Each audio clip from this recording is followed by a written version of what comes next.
Healing Hospital Multi Super Specialty near Nehru Stadium, Bedar. जी अस्सलाम वालेकुम। कल एक मक्का और मदीने के रास्ते में एक हादसा हुआ बस का, आप सभी को पता है, जिसमें ज्यादा 99% हैदराबाद से थे सभी लोग, और एक खातून हमारे बिदर से रहमत भी बोल के, जिनकी उम्र 80 साल है, उनका भी इंतकाल हुआ है। तो उसके लिए मैं रात से कंटिन्यू बातचीत चल रही है मेरी हैदराबाद से, वहाँ के हज कमेटी के चेयरमैन, वहाँ के ऑफिसर से, फिर हमारे हज कमेटी चेयरमैन, हमारे ऑफिसर से।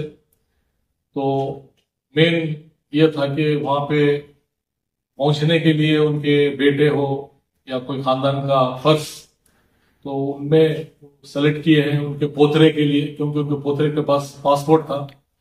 तो तनवीर बोल के है उनके पोतरे, उनको हैदराबाद में भेजे हैं। हैदराबाद में हज कमेटी चेयरमैन से मैं मुलाकात भी कराया हूँ, और उन्होंने बोले मैं मिल लिया हूँ, बहुत बहुत शुक्रिया बोल के अदा किए हैं।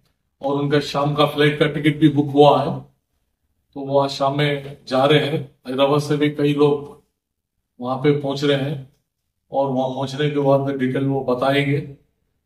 और मैं कर्नाटक सरकार की तरफ से जो भी सपोर्ट है 100% सपोर्ट रहेगा। और मैं चीफ मिनिस्टर सिद्धरामैया जी से भी मिलूंगा इस सिलसिले में, और आगे जो भी इंफॉर्मेशन है फिर आगे आपको बताएंगे इंशाल्लाह।